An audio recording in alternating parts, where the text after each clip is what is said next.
There's already two Assassins man from both sides of the court. It's Fanny and Ling. A race. Still, Chip, I don't think we've seen this hero at all in the drafting phase left open. We haven't seen Chip that much make an appearance, but for you guys at home, of course, an announcement to make. Vivius is back on the drafting phase, so that is one viability that most of the teams can play around, and we have seen Vivius being that extra strong laner after the revamp, and maybe, just maybe, a counter towards the high loss if any of these teams wants to play that high loss, but that Ruby, of course, the flexibility taken out, and Hayabusa. Because Ryota has been playing this Hayabusa and he has been very apt in that, assassin jungle role. Well, the Phobius is definitely a hero with a lot of potential. Rebellion will go for the Zask. Now the Phobius can't really chase as well as he used to be able to, but when it comes to the sustain and the utility and the damage, more importantly, there's a lot in the hands of that Phobius. So if RRQ wants a more aggressive answer, it won't be a solution to chase down big assassins, but when you need a frontliner, that could be an option they can explore right here. Yes, the Zask, no. Would there be a mid laner? No. The Edith comes out first. One more pick here for RRQ. And that Ruby from Edok is already erased as well from Coach Far. In week number 1, I believe he played 2 Ruby games against EVOS, and gotta say, there's been a lot of buzzes, there's a lot of talks in the community that Edok, you didn't get that Ruby, it's gonna be trouble for RRQ. Meanwhile though, when the Ruby's gone, you can play those kind of heroes that has not really a lot of range in Moskov and Julian. A lot more damage from Rebellion here. No frontliners picked at all from Coach Far. Not just yet. They do have a Zask right here that can be survivable, but RRQ, they bring out the signature Aurora. Which is it? Which is it now? Is it gonna be a mid Aurora? Is it gonna be flexed around? With Keskit, you don't really know. Yeah, 3 of them are flex picks. Exactly. Realize. Roger, you can go jungler or gold laner, whether you wanna play a bit more aggressive on the jungling area or just have that safety in that gold lane. Meanwhile, Edith and also Aurora, a lot of CCs being brought out and also a lot of damage also. Edith already played it against Pikachu and Alpha, and it's the only game that they've won against the robots. So really, a whole lot of option here. And at 2-0 Far, we'll be able to rid this one because there's just too much flexibility. Yeah, I feel like flexibility has been the name of the game for Keskut for most of the times, but this time around, this Aurora can be very, very interesting because again, we have seen RRQ play that flex time and time again, whether the Aurora goes to that roam or that mid, and then the Edith can also go XP, go roam. So there's a lot of puzzles now for RRQ to just build up and stick into it. For Rebellion, it's going to be a hard task for them to figure out who goes where, which goes where. Like, it's gonna be very hard for Rebellion to sniff RRQ's intentions. And they're already spending a ban onto the Harriet. They're not convinced that Roger is gonna make it to the gold lane, and they're trying to make sure that Matt, despite that being a problem, they want to make sure that he gets the best laning phase possible, especially against Skylar. The last thing they want is to allow Skylar to have a great laning phase and play aggressive. But for RRQ, they've banned away the Tigreal. That usually means that either they're going for a big teamfight composition or they want to go for an assassin, right? The type build can be such a big nuisance if you're playing an assassin that can't go for the Purify. So that could be something that Rebellion can kind of read out, can maybe try to ban away because they really have a solid jungler right here. A lot of emphasis on the frontliners from Keskut after that 2 assassins man in the first phase, and it's going to be Arlet from Rebellion Esports. So less options here from Tyron, but by no means Keskut has less option because right now, what are they going to do in the first phase? They're going to try to hide their last card in the second pick. We got a stat here, or a fact, in MPL Education Season 13, Claude was the most banned hero by all teams against RRQ. I wonder why. With a total of 33 bans out of 45 RRQ games, a mind-boggling 73% ban rate against RRQ. Yeah, we have the notions most of the times that, Skylar has been that player with the Claude. It's gonna be a Franco, so this kind of locks the place for Aurora to go to that mid lane. So most likely that Franco will go in the hands of Edok, or it's guaranteed almost. So they have that aggressive pick-off tool that they want, the Franco. the Aurora, the Edith can rotate alongside that Franco as well to play off that pick-off style role that RRQ wants to play, especially against the Zask, the Moskov, the Julian. Now the question is, does Rebellion have enough layering to cover to that pick-off? They do. They have the Terizla and the Glue. Oh, hang on a minute. Terizla Rome. That's coming out really, really early on. And we've seen that the Glue, generally, if you want to go up against the Glue, you go for heroes can heal up. But now, without the Ruby and the Terizla available, it's going to be a Natan. Oh. What for the side of RRQ? They have a great setup right here, man. They have good frontline with the Edith. They can go for pickoffs with the Franco. And on the off chance that Rebellion are trying to counter-engage onto the Franco, that's where the Frigid Glacier comes in and just zones everyone away. This is a very difficult front-to-back composition that Rebellion are going to be trying to crack open. See a lot of pressure once again on the rookie. Just like the time when he picked that Ruby 2 times against EVOS Glory. This time around, the hooks have to land. It was the perfect target, but you have that 2 frontliners that's standing strong in front of you. It is quite risky for RRQ to pull this one off. Skylar on the Natan. Let's see though. If I ask the question, realize, can he play that safety gold lane against these assassins, these damagers of Rebellion Esports? Week number 2 will be open, but Kings of Kings taking on a rodeo against the Blue Bulls. And Franco making an appearance with Ampiel skin. Here we go. Rex Raccoon Kaon versus Rebellion Esports. Here we go.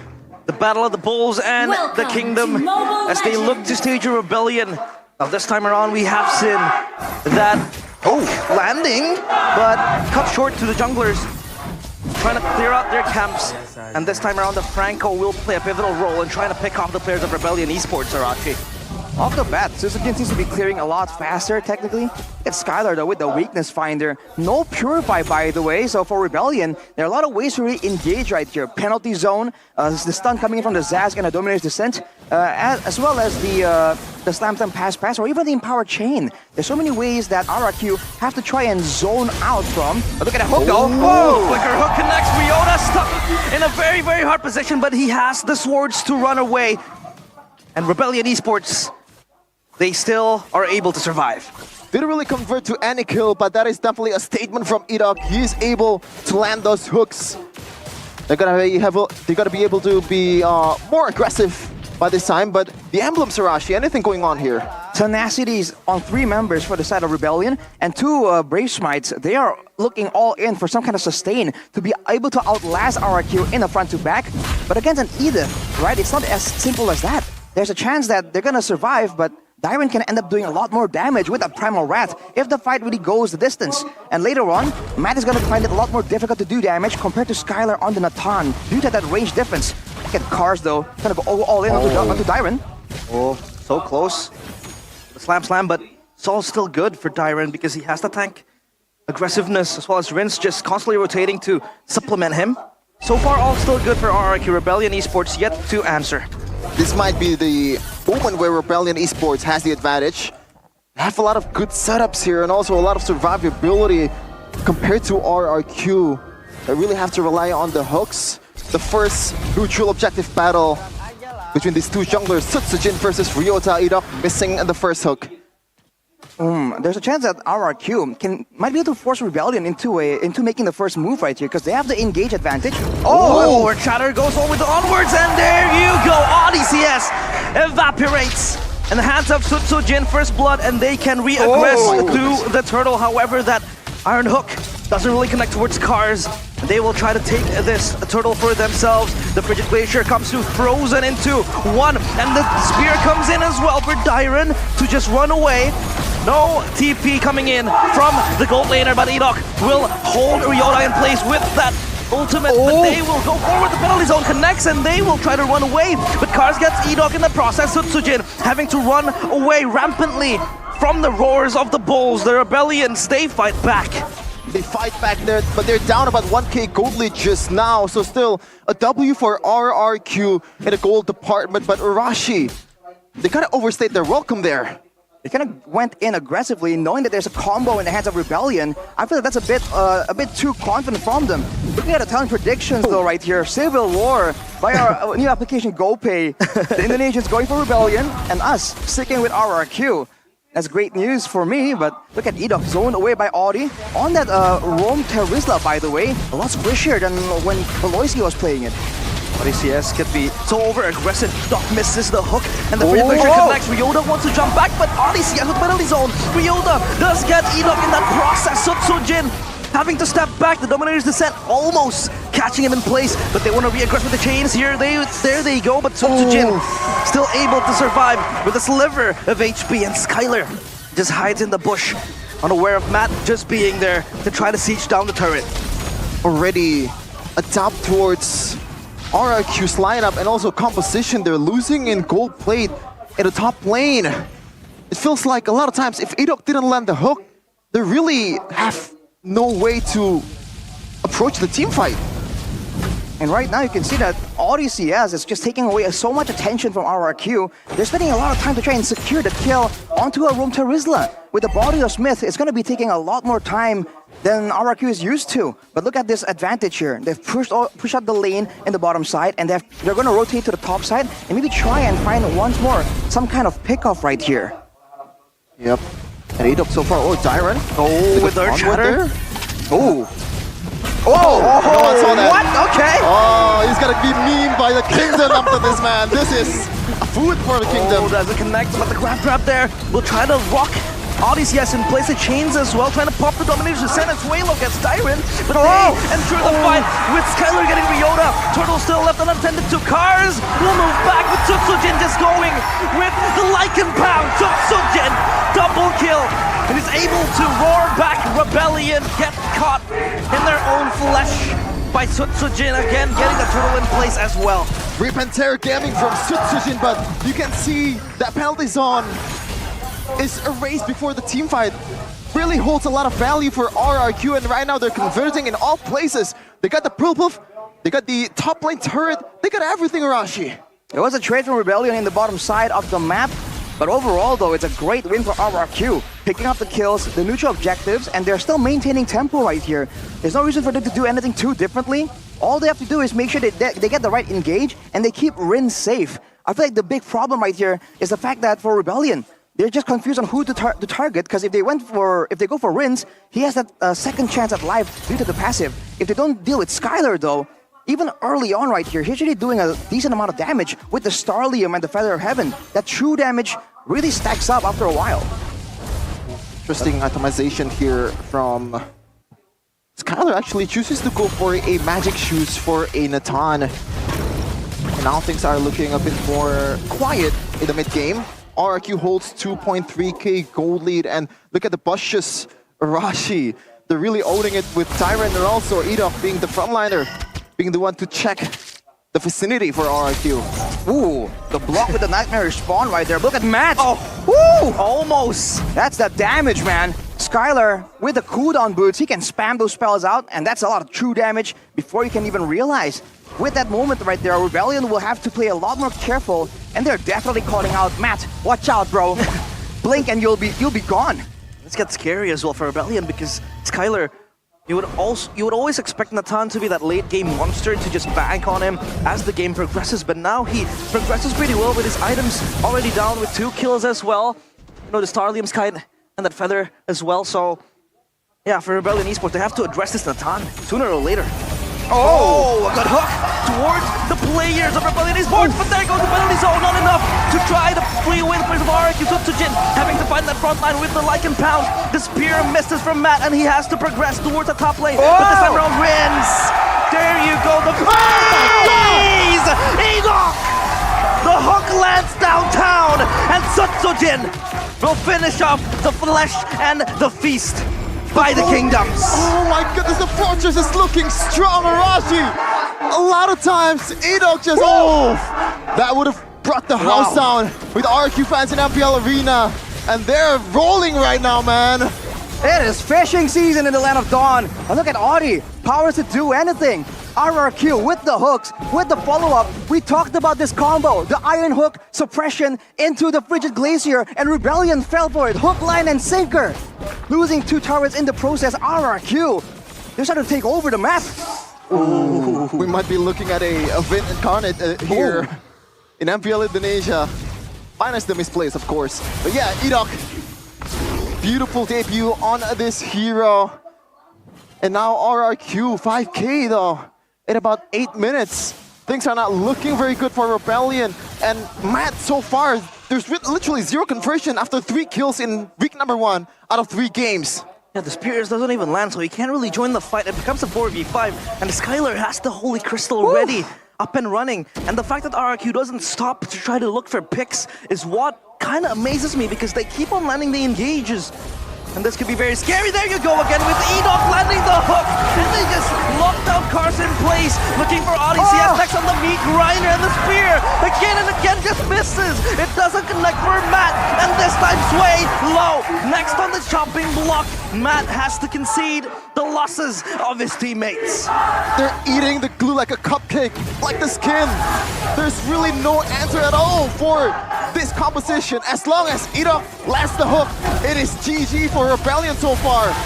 Yota losing that mid lane turret. Enoch finally builds the dominant ice. He wasn't having any kind of defensive prowess right there. It's all about utility. 7k gold, mid tower down. They're making a play for the Lord here, RRQ. But Rebellion, they really seem to be desperately trying to find this one play. The big engage into the Spear of Destruction to get into the back line. But look at Skylar, just melting down the Lord. They get the Lord. Clouded and convert this. And Rebellion Esports can't even answer. Edok still trying to fish for something. Cars can't even frontline. This front to back is not working for Rebellion Esports. At this point, there's really no answer unless you want, like, waiting for RRQ's mistake, because the frontliners are not frontlining at all. Even when Odyssey S uses the penalty zone and gets 5 members in that skirmish in the mid lane, it really didn't matter because RRQ, they're already up against Rebellion 9k gold lead. This could be the final siege for RRQ to end this game right here, right now. But of course, you have so much wave clear with Matt just trying to spear down the minions, the lords, all gone. So RRQ, they still have to halt their progresses towards the base of Rebellion. But Skylar with entropy! My goodness me, the Crown Prince says sit down as he knights down Sway low. And this could open up an opening for RRQ to march into the crystal. Rebellion Esports, they have to hold their dear life as they siege up top, down bottom as well. And RRQ might look for the end. Skylar again popping the entropy aggressively. Oh my God. So low as he has to pop the split, and he will try to run away. Oh, talk about knowing your limits. Skylar answering your question, realize, can he play in this assassin meta? You have to be very careful, but no. The answer is you jump straight up to the front line and deal damage yourself. 1v5. Woo! Oh boy, what is that damage, my guy, from RRQ right now? You blink and you literally miss it. Sway low, deleted. We're concerned about Skylar matching up against assassins, but he is the assassin now. He is the danger. As Rita picks up the Divine Glaive right here, Rebellion, they certainly have damage, but look at RRQ. They're just so calculated. They're opening every single bush and they're making sure that Rebellion have no way to get out. And they're just playing it. They're not forcing any crazy fights. They're waiting for the next Lord. They have no need to do anything too crazy because they are the ones in control. Really, there's no zero pick-off threat from Rebellion. Like, how do you even get someone in this phase? Just getting caged by the kingdom at this point. Look at the items, Hoshi. Look at the gold leads from each of every member. At the very least, it's 1.2k in mid lane. I mean, even in the roaming position, more gold difference compared to the mid laner. What is going on, man? The 3-item power spike and the rose gold meteor is available for Matt. So he has some kind of survivability, but considering how far ahead Skylar is, I don't think that's going to make a difference, man. That rose gold is going to get popped with one basic attack. And this is the problem here. When both teams are just waiting around, Rebellion are just waiting for that big moment, that big iron hook or for Rin to just poke them down. Whereas for RRQ, they have no need to risk anything. They know that if Rebellion wants to try and get a pick off or something, they're going to be forced to go and commit all in with one of their frontliners, the Blue or the Terizla. Look at Enoch tries to zone away. The Lord is taken though. Rebellion Esports looking to stage that concealed play. And now, of course, they lose that Lord with such ease. And RRQ, it feels like they're not breaking a single sweat. Really though, after that 3 kills, that Rebellion gets. Like, there's really zero at all in the mid to late game. They're really banking on the fact that RRQ might make a mistake, but when you're playing from so far away, you're playing behind the arc with Edok just hooking everyone all over the place. The safety net is huge for RRQ. Like, you can make any kind of error and there's still gonna be the CCs coming in, the Glaciers from Rents, and now RRQ. Edok though, Flicker forward with the Earth Shatter, and they try to just conceal their plays here inside with the Crystal. And now the grab coming in from Cars, but the Crystal is running low, and ODCS, it's way low. Just trying to be deleted. ODCS with the Winter Crown won't be able to hold on for any longer as Rinse just tries to rinse and repeat for Ryota and RRQ. Spotless, flawless, perfect first game. Absolute dominance from the kingdom. Feels like the Bulls is hunted all over the place. No doubt at all.